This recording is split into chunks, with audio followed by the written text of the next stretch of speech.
Assalamualaikum warahmatullahi wabarakatuh. Selamat siang anak-anak, berjumpa kembali dalam pembelajaran kimia hari ini. Kali ini kita akan mempelajari tentang sel elektrolisis. Sebelum kita awali, mari kita buka dengan membaca basmalah. Bismillahirrahmanirrahim. Tujuan pembelajaran kita pagi ini adalah yang pertama, siswa dapat memahami prinsip kerja sel elektrolisis dan siswa dapat menjelaskan bagaimana reaksi yang terjadi pada anoda dan katoda. Prinsip kerja sel elektrolisis berbeda dengan prinsip kerja sel volta pada pembahasan kita sebelumnya. Pada sel elektrolisis terjadi perubahan energi listrik menjadi reaksi kimia. Hal ini karena reaksi kimia yang terjadi pada sel elektrolisis adalah reaksi yang tidak spontan. Artinya, reaksi itu tidak akan terjadi tanpa bantuan energi listrik dari luar. Jika kalian perhatikan rangkaian alatnya pun sedikit berbeda. Jadi, terdapat beker gelas yang berisi elektrolit, kemudian terdapat dua elektroda, yaitu katoda yang menjadi kutub negatif dan anoda yang menjadi kutub positif. Kedua elektroda ini dihubungkan pada sumber listrik yaitu baterai, di mana kutub negatif baterai dihubungkan pada katoda dan kutub positif baterai dihubungkan pada anoda. Sehingga pada anoda nantinya akan terjadi reaksi oksidasi atau melepas elektron, dan pada katoda terjadi reduksi atau reaksi menerima elektron. Kemudian ke dalam beker gelas kita tambahkan zat elektrolit. Seperti yang kalian ketahui, elektrolit itu adalah zat yang dapat menghantarkan arus listrik. Elektrolit yang akan kita gunakan dapat berupa lelehan atau cairan dan juga berupa larutan. Di mana elektrolit di sini saya simbolkan dengan Ma yang nantinya akan terurai menjadi ion positif yang kita sebut kation dan ion negatif yaitu anion. Demikian bagaimana rangkaian alat pada sel elektrolisis. Bagaimanakah prinsip kerjanya? Kita lanjutkan. Yang pertama kita bahas reaksi yang terjadi pada katoda.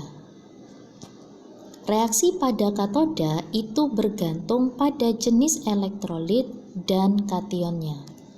Yang pertama, jika elektrolitnya berupa lelehan atau cairan atau leburan, maka yang akan tereduksi adalah kation itu sendiri.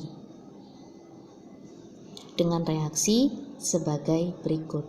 Jadi M di sini saya simbolkan sebagai ion positif ya. Jadi nanti M bisa kalian ganti dengan kation yang tertera dalam soal. Misal saja ion Na+ menangkap elektron menjadi endapan Na. Misalnya seperti itu. Jadi ion di sini muatannya tergantung nanti yang tertera pada senyawa.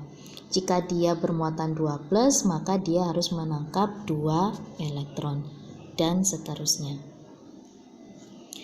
Jenis elektrolit lelehan atau cairan atau leburan itu adalah elektrolit yang murni tanpa ada atau tanpa dilarutkan di dalam air. Jadi murni zat yang dilelehkan. Sedangkan larutan, untuk larutan itu adalah senyawa yang kalian larutkan atau kalian campurkan dengan air. Jadi kalau kita menyebut larutan berarti di situ ada komponen air.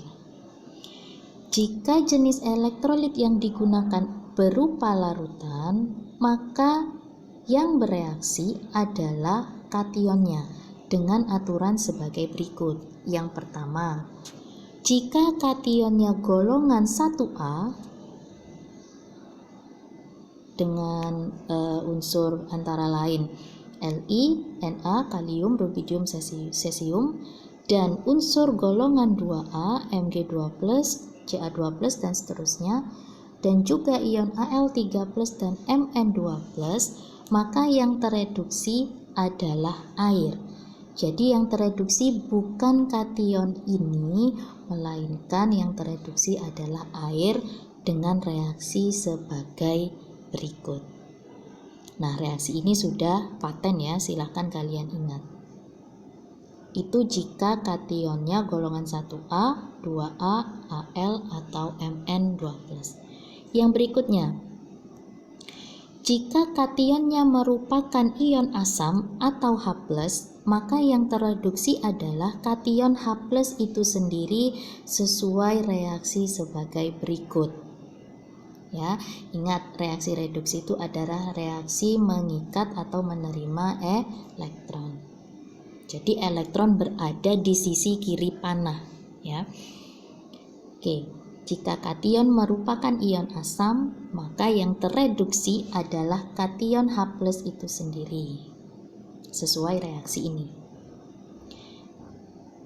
Terakhir, aturan yang ketiga, jika kation bukan kategori di atas, jadi jika kation bukan golongan ini dan bukan H+, maka yang tereduksi adalah kation itu sendiri sesuai dengan reaksi sebagai berikut. Jadi M ini nanti kalian ganti dengan kation sesuai dengan senyawa yang tertera pada soal, ya. Oke. Berikut adalah reaksi yang terjadi pada katoda. Kita lanjutkan reaksi yang terjadi pada anoda. Ingat, anoda di sini adalah kutub. Reaksi pada anoda adalah anoda di sini adalah kutub positif, di mana kutub positif tentunya akan menarik ion negatif atau anion. Maka reaksi pada anoda bergantung pada jenis anodanya dan bergantung pada jenis anionnya.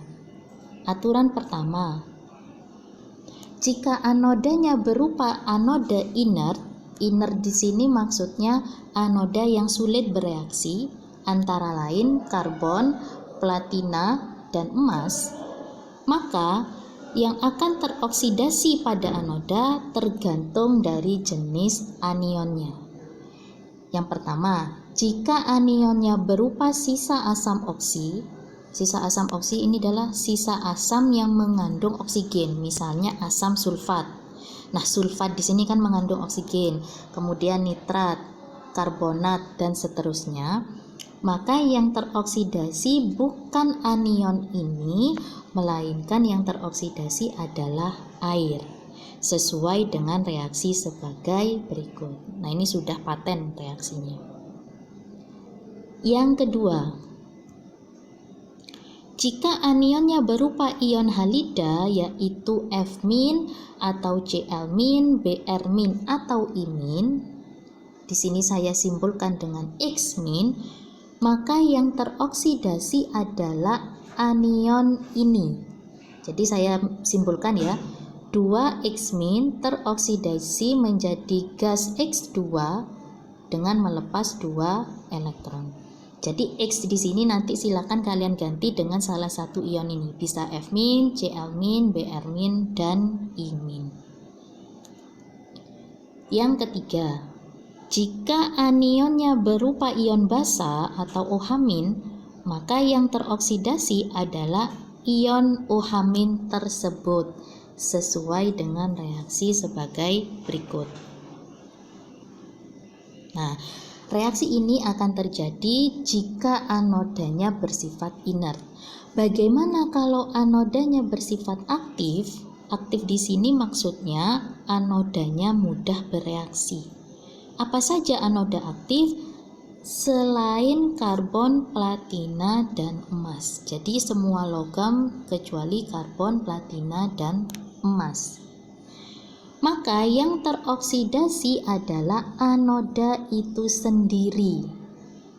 Jadi tidak peduli anionnya apa, selama anodanya aktif, maka yang akan teroksidasi adalah anoda itu sendiri dengan reaksi sebagai berikut. M akan teroksidasi menjadi M sekian positif dan melepas sekian elektron. Jika dia bermuatan 2+, maka dia melepas 2 elektron dan seterusnya. Berikut adalah aturan reaksi yang terjadi pada anoda dan katoda untuk sel elektrolisis. Berikutnya, Ibu akan menjelaskan contoh soal yang pertama. Tuliskan reaksi pada anoda, katoda, dan reaksi total untuk sel elektrolisis berikut ini. Yang pertama, elektrolisis cairan kalium iodida dengan elektroda karbon. Maka langkah pertama, silahkan kalian uraikan terlebih dahulu elektrolitnya, yaitu Ki. Ki di sini terurai menjadi kation K+ dan anion imin dengan elektroda karbon atau C. Maka di sini kalian tahu ya mana kation dan mana anionnya. Maka langkah pertama kita tentukan dulu reaksi yang terjadi pada katoda. Ingat, karena ini adalah cairan, maka sesuai aturan, jika elektrolitnya berupa cairan, maka yang akan tereduksi di katoda adalah kationnya, yaitu K+. Maka K+ menangkap 1 elektron menjadi endapan kalium. Ya, itu reaksi pada katoda. Berikutnya reaksi pada anoda. Yang pertama kalian lihat adalah jenis elektrodanya. Karena di sini ditulis elektroda karbon, maka anodanya pun juga karbon. Dan perlu kalian ingat, karbon di sini tadi termasuk anoda inert, anoda yang tidak bereaksi. Maka yang akan teroksidasi di anoda adalah anionnya. Kalian lihat dulu anionnya apa?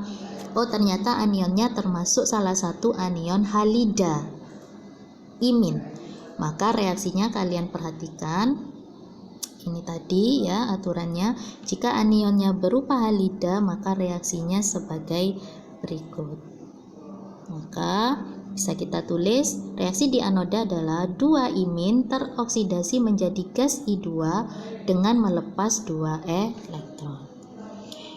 Nah, jika kalian perhatikan jumlah elektron di katoda dan di anoda itu berbeda, maka perlu kalian setarakan terlebih dahulu dengan mengalihkan reaksi di katoda dengan koefisien 2 itu ya.